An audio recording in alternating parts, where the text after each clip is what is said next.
Hello and welcome back to my channel. If you're new here, I'm Tasneem Abrahams. I'm the founder of the Private Practice Growth Club. So from time to time, I like to feature private practitioners who are in the trenches, growing their own practices. And today I have the lovely Niki Singh from Niki Singh Occupational Therapists, Inc. And she's going to be sharing with us her journey. Welcome, Niki, and thank you so much for joining me. So much for having me. I'm really excited to be on your channel and I'm grateful for this opportunity. No, you're so welcome. The reason why I asked you to come on is because you are a hand therapist, and I haven't had an OT in hand therapy on before. But before we get into that, can you introduce yourself and tell us a little bit about who you are, a little bit about your background and why you became an occupational therapist? I'm working in the field now for 22 years. And I was lucky. I was always passionate about occupational therapy, and it was always what I wanted to be from the time I was in school. I was lucky because I got to work in different hand cases of basically just working hands and physical rehab. Initially, I worked for a private practitioner at Prince Mashini Hospital, and then I started my own private practice in hands. So I've been on different committees as well. For example, the Hand Therapist Society, SASH.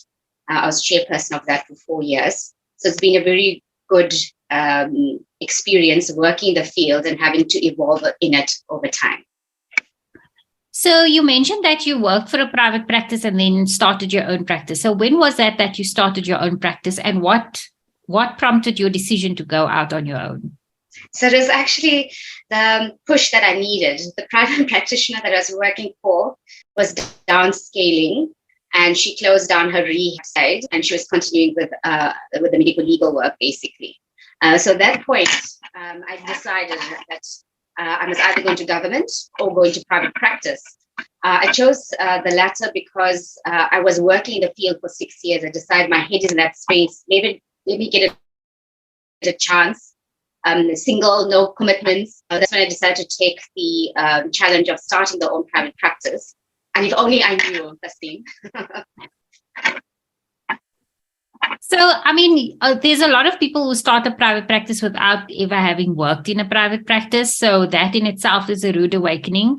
But it sounds like even for you, having worked in a private practice, that there was a stark difference then when you started your own. Can you tell us a little bit about that? What were some of the biggest eye-openers for you when you transitioned from working for a private practice versus being the owner of a private practice? Now, of course, you say that totally two different things. And that's why often when you're working for somebody else, you don't do the management things. You're not doing the different things behind the scenes. You're just working with the patients. So you're a therapist, you are loving and kind to your patients, you enjoy doing what you're doing your clinical notes, and that's basically the summation of it. In order to learn about what you're doing behind the scenes as a manager, as a practice owner, that is where the challenge came in. So honestly, I remember when I started, I got little support from therapists because now we became competition. You're no longer a colleague. So people were scared to share information. One of the most heinous things I've done was when I didn't know how to give my bank accounting details to each medical aid. So it was silly things like that, but it's huge because you're not told, you're not aware that these are the things that needs to be done. So I think the biggest thing is the lady that I work for was super, super supportive. And I think I learned a lot indirectly, not having realized it, because she's very open, very sharing. But when you're doing it your own self, it's totally different because there's so many little subtle things that you have to be involved in. I always say you're wearing these different caps. So you have to be your accountant, you have to be your therapist, you have to be ordering stock, you have to be HR person, and you're not equipped for this. You just change to be therapist. So it becomes actually quite scary and daunting. And especially if you don't really have, I would use the word context. When you, like myself, was brand new and you have to go introduced to who you are, people and your colleagues now that are going to be referring to you have to learn who you are. So it's not that you're assured of referrals the day one when you start in private practice as well. And of course, because you started your practice many years ago, this was at a time before social media and online advertising. I mean, there was, but it wasn't really what we have today. So marketing wasn't as easy as it is now. So what, as a new person needing to get your name out there and get people to trust you to actually refer their patients, what were some of the things you learned, or the tricks of the trade that you learned to kind of get your foot in the door, to get the momentum going? Okay, I think again I was an advantageous position because of the therapist I worked for. She helped me also to get in touch with the doctors, for instance. The other thing then, once you have an introduction with somebody, I think it's always still old-fashioned in the sense that people want to see you. They want to know who you are. Then you have to prove yourself with the work. What I did then was to once I got a referral, for example, I would then write a thank you note for the referral to the doctor. I'll make it a point of phoning the doctor, speaking about the patient or asking questions. And once I was close to termination, also do a letter to say, I'm finishing off therapy. Or if the patient was going for the doctor's appointment, even do a letter to say, hey, this is progress. What do you want me to continue with? And just so that they're informed what's happening in therapy. So that was a lot of hard work. But I think that also showed and proved to doctors what was my worth, that how I thought, how I built. The fact that I was still a team player, although in private practice, I think it's very important that we're still liaising, because we're all situated in different places, that we can still collaborate about the patient, that your patient gets the best. So it happened that way in terms of getting my foot in the door with the doctors. Once I sort of started making relations, once they could see the value of the work you're doing, then it was to remind them who you are. So then giving out cards routinely. At that stage, it was print media. So you're trying to put adverts in newspaper, medical news letters and that type of thing. So that had to be an ongoing process, parallel in the background.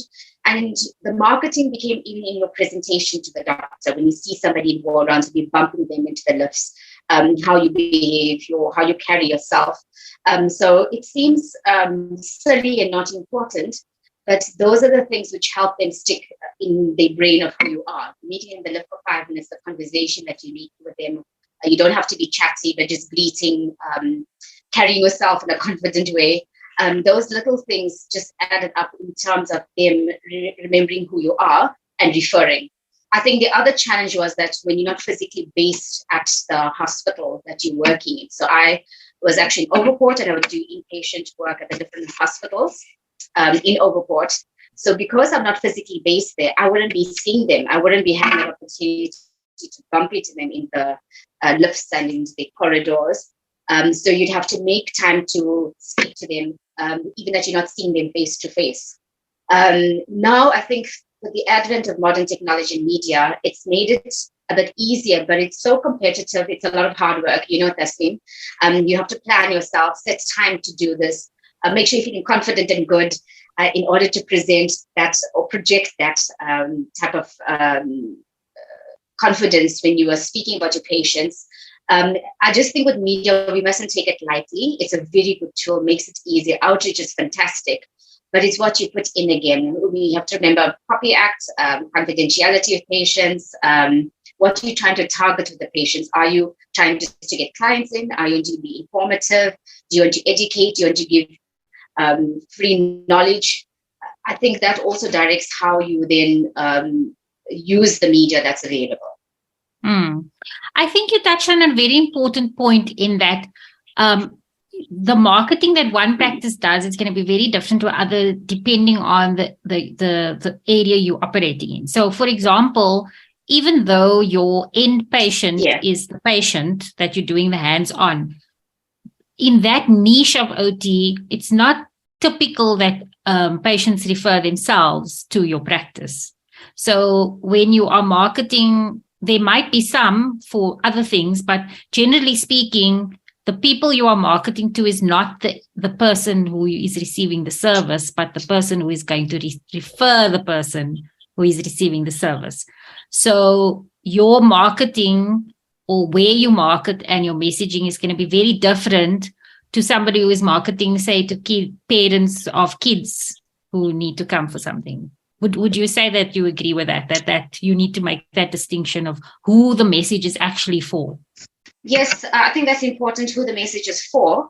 because like what you said, you're targeting the patients or general public that know nothing about occupational therapy. They associate us with finding a job and occupational health and safety.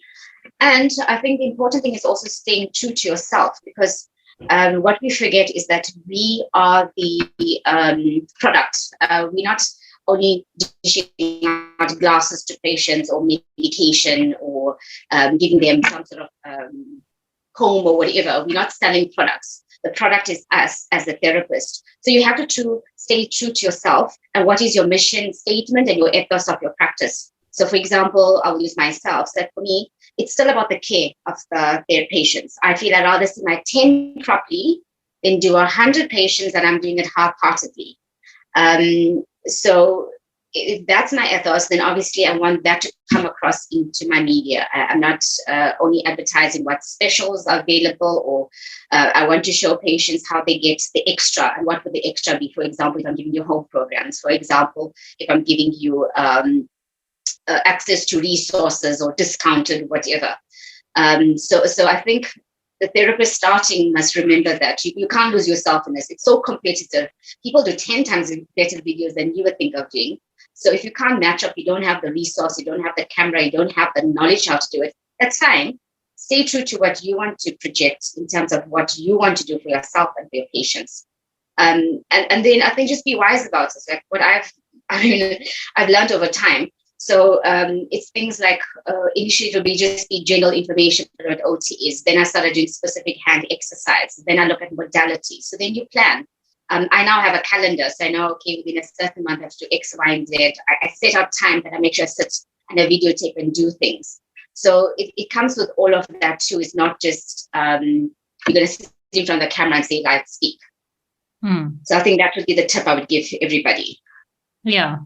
So you also brought up the fact that, you typically in hands, you see a lot of patients who are in hospital, they've had surgeries, that kind of thing. So you go and see, you have inpatients, and then you also have those who come to your rooms, right? Now, this is a topic that comes up a lot for practices, whether it's OTs or physios or any kind of practice where they typically need to see patients in a hospital setting.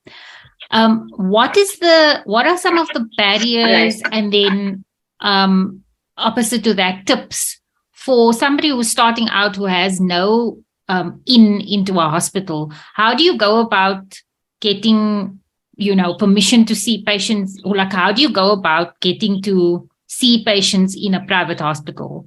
Is there somebody you need to approach? Do you need to get permission? Can anybody just do it? And what are some of the obstacles people need to be aware of that they're going to, roadblocks they're gonna hit when they try to get into a hospital? Okay, sure. That's difficult because that's very murky waters to tell you the truth. I know. That's why I'm asking. So for myself, what I did was first I got permission from the therapist that I'd worked for, because I was working in some of the places that she worked at. So that was the first thing I did, was sort of to sit down to tell her this is what I'm doing and why. Because at that point I decided, since my head was in the space of private practice, I had the contacts, I had the knowledge, it was easier just to try it out rather than going to a provincial setting. So I had that sit down conversation with her. Thereafter, I actually first went to the hospital manager. I made an appointment on my own, and eventually got an appointment and just discussed what I want to do. First, everything was through the secretary, his secretary. So once I did that, I eventually got the meeting with him to explain what I am and to go through my purpose of wanting to work at the hospital, gave the CD and all of those type of things. And then I started approaching the doctors. So I'd literally go to each doctor's rooms, give out pamphlets, give out my CD cards, ask the receptionist if they could please go see the doctor, make appointments with them. So that's how I started it. The problem comes now is that, which again is murky waters, is a restraint of trade. People speak about that and put that in contracts, but truthfully, it doesn't hold ground, because at the end of the day, each therapist is a qualified practitioner.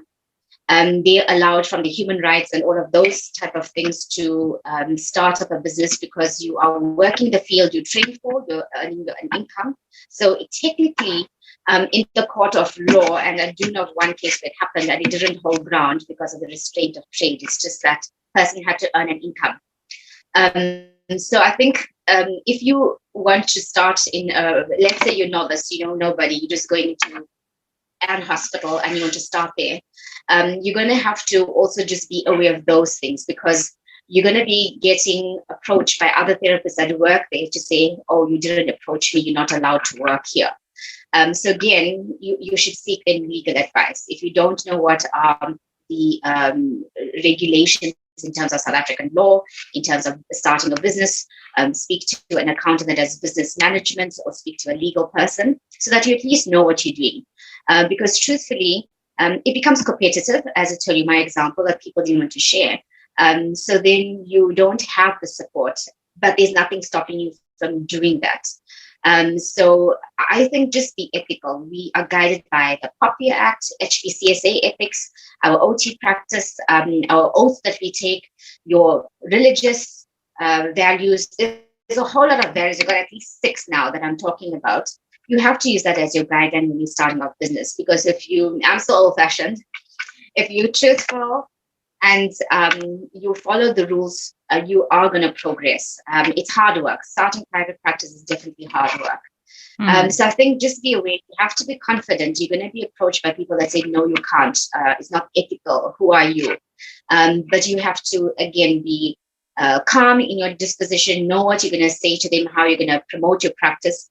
And truthfully, we don't owe it to everybody to explain what you're doing. I think that's the other thing. I think with OTs, we always coy, and you feel like we this little person in the big hierarchy of things, and we're featuring at the bottom of the rung of the ladder. So don't have that. It's okay not to say everything to everybody, as long as you're being ethical. You're not stealing patients. I do know, and I'm going to say it on this forum, I do know there were therapists that would open the files and read what I'm writing and go to a patient that I'm seeing and check. Those type of things are not scrupulous. So as long as you're following your ethics, you're open, there's nothing going to stop you to starting that private practice. And starting off, like we all in private practice, tell you it's hard work. It's like a business. The first 2 years is going to be hard. You have to plan financially also for that. Starting off not getting paid initially, you have to plan for that financial issue first. Because once you get the one referral, it's still going to be like 3 weeks down the line that you've been paid. And then you have to prove your words to keep that one doctor referring to you, or the patient being discharged from hospital for the patient to come back to. Yeah, but I want to get into the financial discussions, obviously, because a hand therapy practice has its own unique, needs, as opposed to maybe like a mental health practice and so on. So I do want to get into that, but I just want to also go back to what you were saying about the restraint of trade. And I know that this is something that comes up a lot. As far as I'm aware, the restraint of trade, you can only implement that on a contract for somebody who works for you. And even then, the clause needs to be reasonable. So, if somebody is working for a practice or gets an opportunity to work for a practice and they see that clause in the contract, they must check on their own end with a legal expert whether that clause is even reasonable or allowed. Because I think the complication is that restraint of trade is a common clause in normal commerce, but we don't subscribe only to normal legislation. We also have to consider the Patient Rights Act. And within the HPCSA booklet, it's not only the booklet about our professional conduct, it's also the rights of the patient. And at the end of the day, there's a hierarchy of the different legislature, and the patient rights and human rights and consumer commission and all of those things actually supersedes our needs.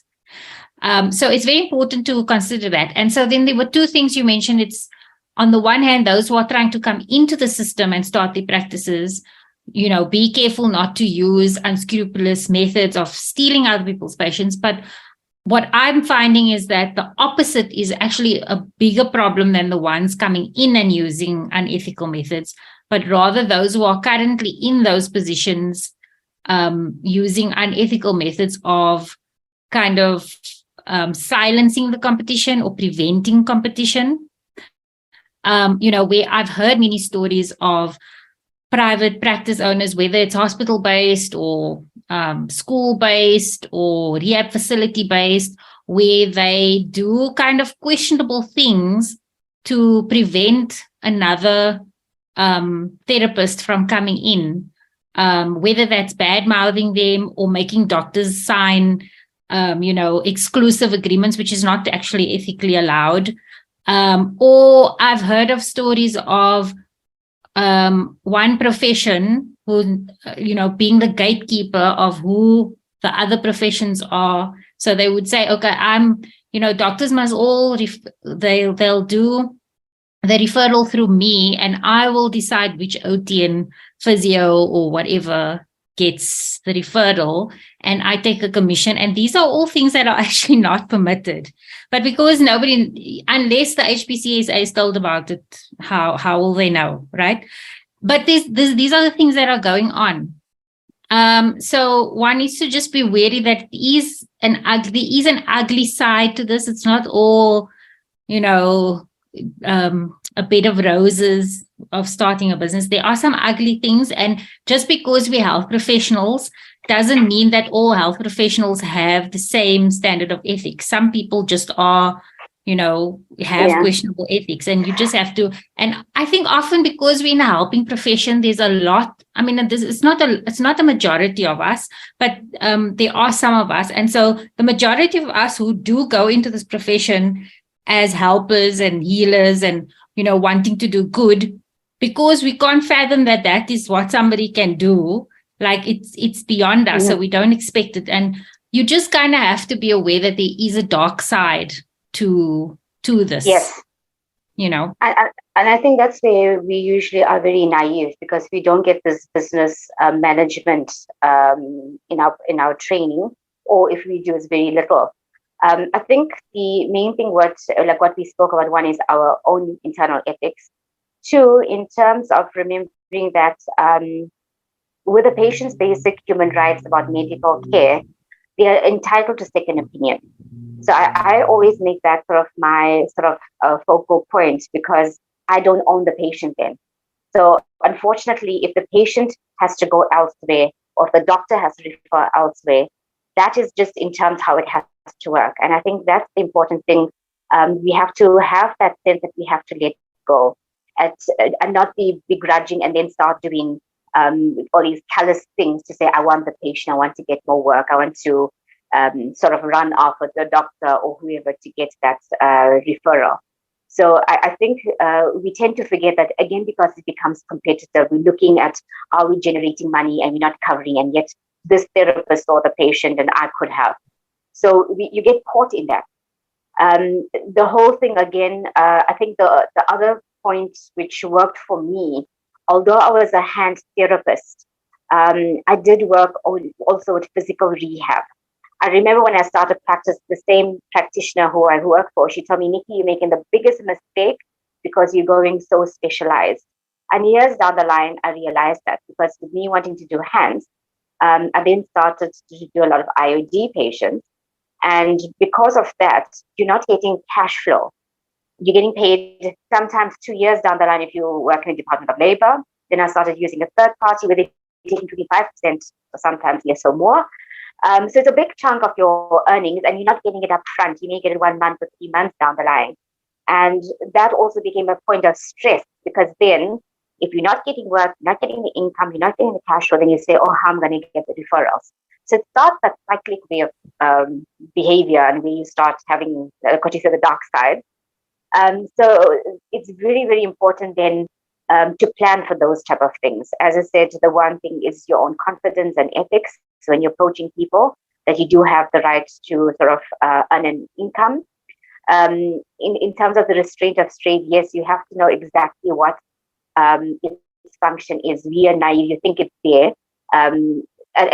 This is all for the practitioner. I've had other practices where the employees started private practices near them, or whatever the case was. So you have to look at that. Is that restraint now for the contract? How does that apply from a legal point of view? again, by you opening next door to them, what is sort of the ethical considerations?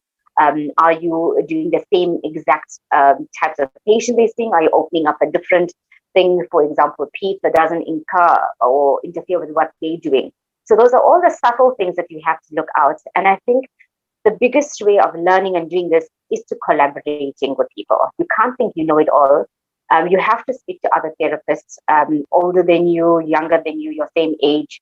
I've spoken to many doctors that were amazing, that helped me in starting private practice, because they were in the field of private practice. They were able to give you now what is the correct things, pointing directions. So you mustn't think you know it all. You have to collaborate with people, like what we mentioned, legal as well. And I think also an important thing that you mentioned is that a part of the dark side comes from the survival mindset. And that often occurs when you start panicking because of anxiety over cash flow and things like that. If you don't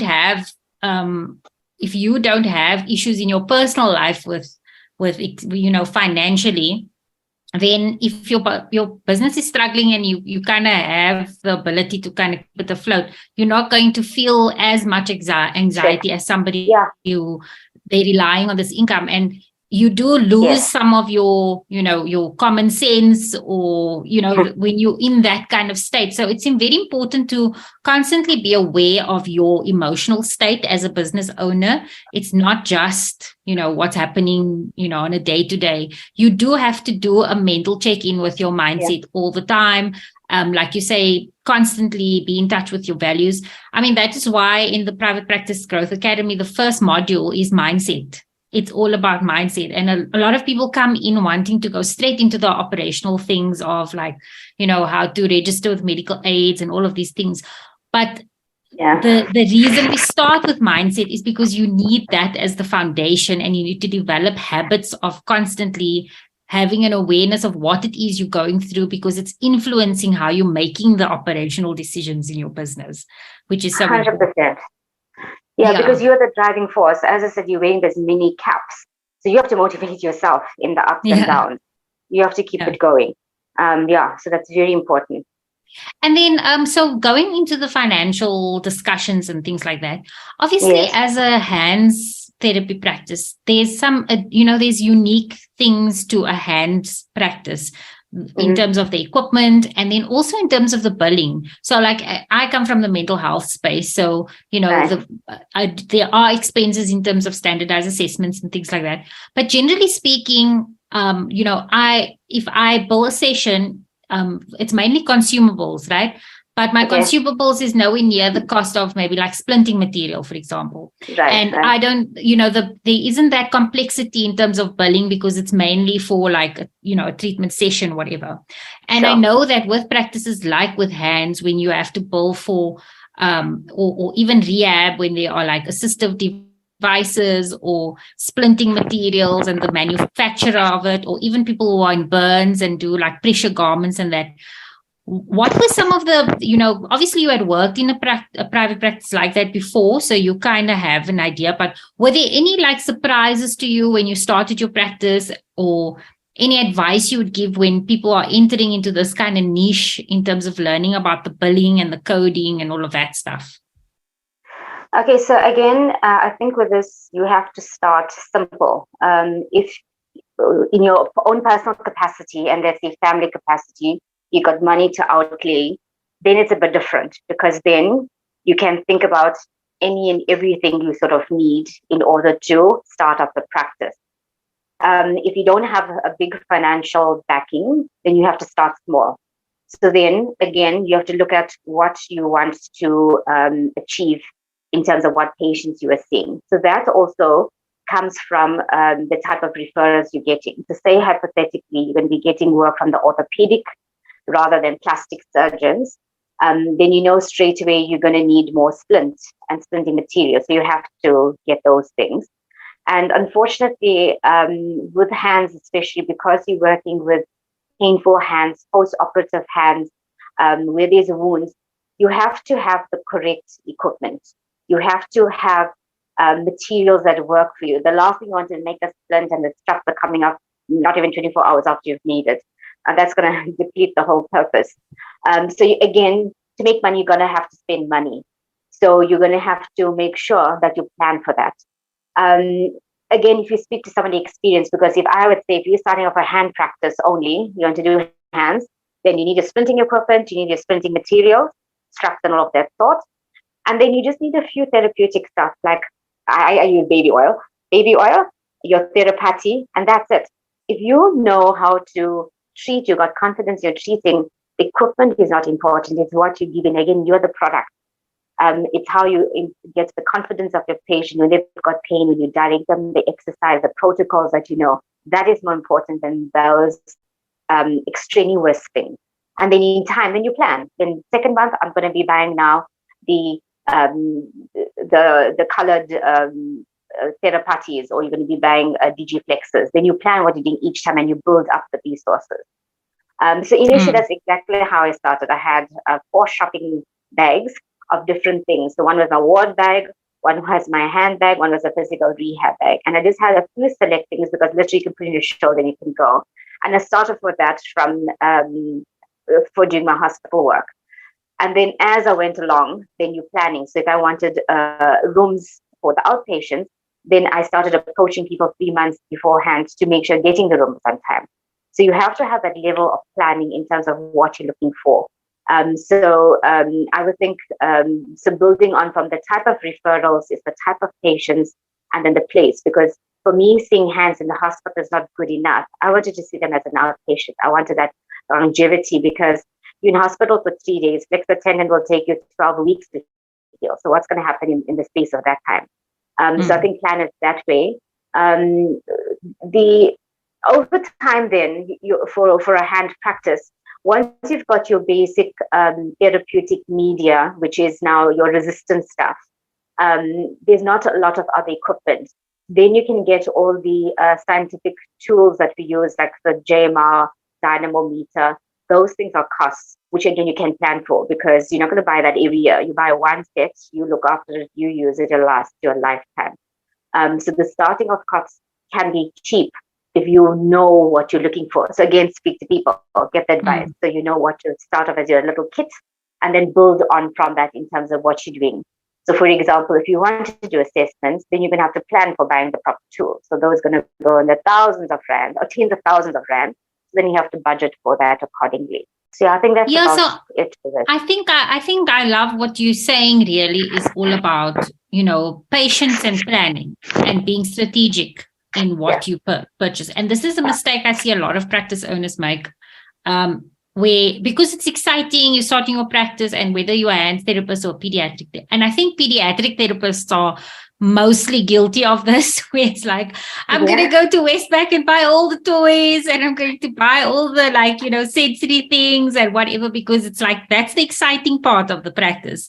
But you have to be strategic in, like you say, what you're going to start off with, keep it simple and rather build on. But you also mentioned like this 3-month plan, which is, it's also something that I advocate for in the academy, is using a 90-day planning system. So always think, okay, 3 months in advance, this is what I'm working towards, and start putting away what you need and calculating how much you're going to need for X, Y, and Z, which is really great advice.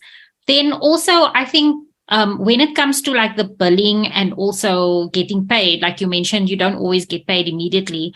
When it comes to hands, and when it comes to like medical aids and things like that, what has been some of the barriers you found as an occupational therapist? I mean, we all know, no matter what allied profession you are, generally medical aids have no problem paying a GP like that, right? You'd go to a GP and they'll pay like that. Yeah. But the minute it's OT, physio, speech therapy, dietitian, whatever, like there's often many like hoops you have to jump through, because they don't often see the value of that being a core service.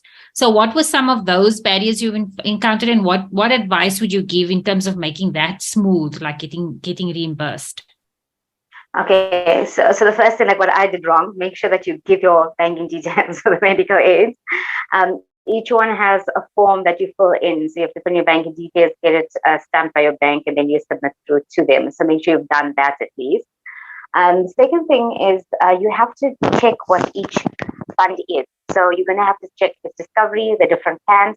How is it structured? Then you know how you're billing. Otherwise, you're going into it blind. Many of the medical aids now have started savings, which means it's sort of first come, first serve. So whoever's got to it first. And often when the patient's admitted in hospital, it's going to be the doctor, the bloods, the x-rays, the physio, and somewhere along the line, OT. It's finished by the time we get to it, even if it's day 2 of the patient being admitted. So I would suggest, especially when you're starting off, start looking at what is the fund. You're going to have to spend time now picking up the phone, speaking to medical aid, what is the fund, what are the cover, so then you know how to bill. For example, if you phone and there's no funds, now that straight away puts you in a precarious position. So you have to, again, now make sure that you either bill the correct code. So either you're doing it as a time code or you're doing it for the type of stint you're doing. And again, you have to negotiate with the family then to pay the balance of it. The big thing is surprises. You don't want a surprise that you build, you see a patient for 5 days and then it comes out there's no funds available. 5 days and suddenly you give them a bill and the parents and family shocked. It's such a big bill, nobody told them. So again, then account for that because they are unfortunately changed the medical aid. They're not covering us as they used to. The other things then is to look at doing like more motivations for funds. They have P&B. Those are the extraneous ways of trying to get income that way to make sure that it goes through to medical aid. But each medical aid is different, each cover is different. And just the last point of that, Tasim, I think one of the things you also having to account for, where I've learned, is sort of have what I call your bread and butter. So you have certain patients or certain things that you're doing that is your basic income. And then over above that becomes the extra so that it helps me to get that basic income because I've got the one set patient. And then when the extra comes in, then I know that's going to help me to pay other things. Working from rooms, you've got the rent, you've got secretary, you've got electricity. Now that is now 30,000. You have to know how many patients you have to see to cover that 30,000. Yes, absolutely. And there's actually a video on the YouTube channel about, setting your rates. And also work, and we take it a step further in the academy. We actually work out what your capacity is in terms of how many patients can you see at full capacity, and then calculating backwards. Well, then what do you need to be earning per patient roughly, so that you can calculate based on your expenses. And the thing is, people tend to work out the expenses just for the monthly expenses, but I always recommend you also need to take your annual expenses and split them across the 12 months so that you make sure that you're proactively saving, putting away for that. So, for example, HPCSA registrations is coming up now. If you haven't been putting away for that HPCSA registration, when the time comes, that's a chunk of money that you have to pay at the same time as your TASA membership, at the same time as your malpractice insurance, at the same time as maybe tax, SARS eat you with a fat, thing that you need to put in. So if you're not putting away, splitting that annual cost over months and putting away, like squiddling away a little bit, then you're going to find you're going to have really tough months where you don't have enough to cover for those large one-off expenses. So Niki, you've got such a wealth of knowledge and experience in this area. And I believe that you have recently, or you're going to be launching this mentorship program specifically for OTs who are wanting to go into the hands field. Can you tell us a little bit about that? Why did you start that? And what is it about? Okay, thank you.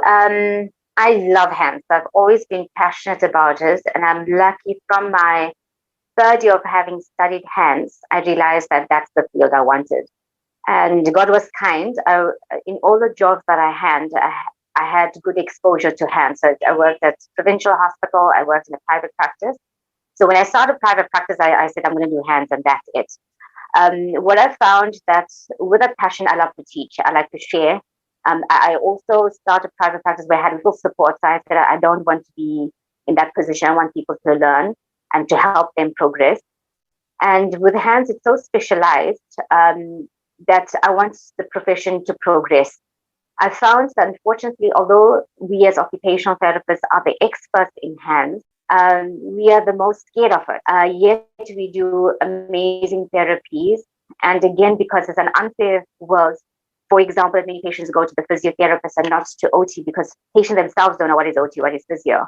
So we just have this unfair disadvantage where we don't see the hands first on, and we then become scared because we know all the protocols, but we haven't had exposure to patients. So with my hand mentorship, I wanted to sort of chip away that fear that people have, because they're just subtle things that you need to look for. We all have our protocols as a backdrop of what we're learning. There's enough literature and guidance on that. But how to sort of problem solve when you're seeing a hand, a complex hand, where they there's tendon and nerve involvement, what would you do first? I've directed the mentorship to be a one-on-one. That's why I've done it that way. I don't want to be doing a course where I've got 20 people. I want it to be one-on-one, so that encourages the person to ask questions sort of in a safe, private, one-to-one setting, and more so to choose topics that they want. So I've got my curriculum of where I'm doing fractures, tendons, brachial plexus, pediatric hands, spastic hands. From that, the therapist can choose what they want. I've also will touch on splinting, pressure garments, other modalities like mirror box therapy. And again, the mentee that would apply would choose what they want to go. I have patient videos which I'll discuss with them to show it to be more sort of hands-on. And I'm also going to allow them, if they want to work on their patient. The other thing then is the flexibility. So I'm going to be doing the course anytime that the therapist wants between 10 and 4. So they can choose. So if you're in your practice, you want me to help with a certain patient, we can work through that on that session. So I'm trying, as I said, to chip away the fear. I'm trying to make it a very unique course that the mentee can learn for themselves and help themselves gain the skill according to their own experience within their own working environment.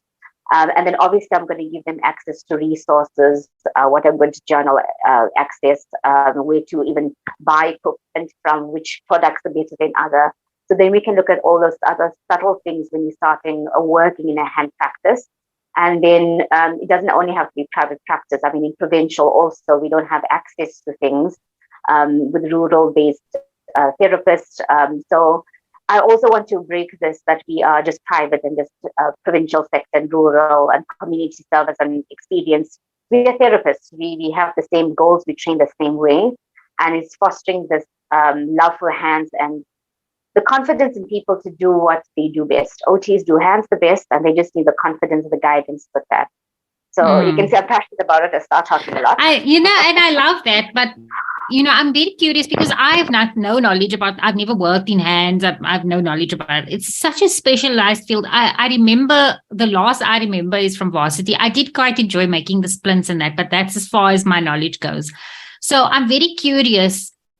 Because I'm not in that space, I don't know what's happening in that space. Would you say that hand therapy is almost, having some challenges where, less and less therapists are going in that direction of hands, so that we're going to run out of hands therapists? Or, what are some of the major challenges for the hands industry specifically? For OT? Okay, so this is my personal take on this. I feel that the training at university has also changed. If I think about when I studied hands, this was about 23 years ago, and then 25 if you're talking about first year, we were exposed of hand conditions, splinting, right from our first year of studying. In the first year, we sort of look and see. Second year, we started assessing the hand. Third year, we got into the cracks of conditions and splinting, and fourth year was all of that. I even had the luxury of doing my practical for a 7-week block in hand. So I think that's brought about the change because the curriculum has changed with modularization. Then came COVID. Students are not getting placed and they can't see patients. So they don't have the opportunity to learn and see. And I think that is fostering the fear. Again, my personal take on it. We had the luxury of always seeing hands. If we spoke about something like Dupuytren's contracture, I had a visual framework of reference because we had seen it. So I think that has contributed to the change of it. I know when I worked in provincial, that said a lot because it was the therapists that themselves were scared to do hands. and shied away from making splints because you're scared now that you're going to do the wrong thing. So you'd rather not do it. There's only 2 private practices doing hands only. There is sort of mixed practices, and these 2 obviously you've got training in hands as further. So it just shows you again that it seems to be the culture that we're shying away from it because it's not accessible in terms of referrals. IUD has made it difficult. They're not paying. So practitioners, doctors are also not taking on those patients because now you're incurring debt. So you're seeing less and less of hands. Durban in general, it's conservative in terms that patients will not opt for surgeries. If you think about overseas, they're doing like toe to finger transplant. So we are also conservative in how we do our type of surgery. So I think it's just now everything has sort of catapulted and rose to this situation where we are now, that hands is not widely representative. We're still general practices. We're not super specialists like Australia and America, where we have a hand unit dedicated to admissions only for hands, and you have a wrist unit. So it's many factors. And again, that's why I use that analogy that I want to chip away this fear, because I think if we don't start somewhere, the hands will die. And with all due respect, the physios will take over. And I've got 2 best friends as physios, so you know what I'm talking about. But it's because, again, OT, we're not taking this on. And again, like how you touched on media, there's so many things available in terms of watching videos and conditions and how to make splints. I would have to manually phone therapists in the other provincial sectors to ask them, because we didn't have access to Google and all of it when I started off. But we would ask the whole thing again, but asking, learning, and then you'll see it's not so scary. It's actually one of the simpler things because there's protocols. You directed testing, you've got goal setting all the time. 2 weeks, 3 weeks, 6 weeks, you know exactly what to do. You're looking for the things. So for me, it's one of the safe areas if you follow the protocol. So again, that's what I'm hoping to achieve with this mentorship program. It is a paid course. I also just wanted, I tried to make it as nominal as possible, but I wanted the commitment also. It's only 6 sessions. It has been CPD accredited, so you're actually going to get your 6 points for that. It's a 1 hour 1-to-1 on Zoom. It's between 10 to 4, so you can choose any time according to your schedule. If the course is semi-structured, I have 6 topics for different conditions like fractures, tendon injuries, brachial plexus, spastic hand, pediatric hand. And we also have modalities, splinting, mirror box techniques, pressure garments. Then the mentee can choose what they want to do according to their own experience, what they want to learn on, according to their environment or setting. And how does one apply to get onto this? And is there a maximum number of mentees that you are able to take on? Yeah, so basically it's I will work out the schedules according to people that come in. Ideally, I want to do sort of one at a time. If people are coming in sort of once, wanting sessions once a week, then I can take on 2, for example. So I will book that according to the schedule of who comes on in and according to the schedules. But largely, because we're working at according to what's amenable, I understand everybody's working and you have to be in that headspace to do learning. As I said, I want to encourage that the mentees show me their patients and we go through difficulties that they're having as well. That's why I'm trying to give the flexibility of the time. And this is why I'm saying I'm being a bit cheeky, because I'm giving you my time. I want you to make it easy for you. So there's no excuse not to learn about hands and and there's no reason then to shy away from it. But all they have to do is just email me, and then we'll send them the different documents, which basically one is just like a preliminary form like this to tell what it's about. Then the course structure, we'll be choosing the payment form, and then we set up our times and we start the discussion. As I said, it's been accredited, so then we've got our course curriculum already ready. Amazing. And all that information of how they can reach out to you will be in the link. You'll send me those links and I'll put it in the description box below the video. Yeah. Okay. Well, lovely. Thank you so much, Niki. It was so fascinating. As I say, I'm not in this space at all. I remember finding it intriguing in varsity, but I've never worked in hands before, so I don't know anything about it. So it was really fascinating hearing your perspective and the wealth of knowledge and experience you have. So I think that people, whoever signs up for the opportunity to be mentored for you, by you, will be very lucky to get that opportunity and kind of gain from that wealth of experience. And as you know, on the one hand, wherever there are challenges, there are also opportunities. So while the challenge of the fear of hands and not being enough OTs going into that space, the opportunity then means that it's a area of private practice that you could potentially, or even if you go into government in terms of career advancement, it's an area that is, less competitive per se. So there's more, more opportunity to grow in that space. So definitely something to look at if you're unsure what type of practice you want to go into. Maybe that's something to look at. Yeah, and I think as a summation is that we don't have to reinvent the wheel. This is why I always say ask other dad, and it's all about sharing and learning from each other. And again, that's why my mentality with hands. And I always just want to reiterate how fascinating and wonderful hands is. And I've treated everybody in different age groups, different professions, from a priest to international sports people. So when it comes to the hands, we're all at the same level. If you can't use your hands, you can't eat, you can't wipe your bottom, you can't do anything. Yeah. It levels us out. And that's why I find it so fascinating, because you can just come alive once you're using your hands. Yeah. Absolutely. Amazing. Thank you so much, Niki. I really appreciate your time.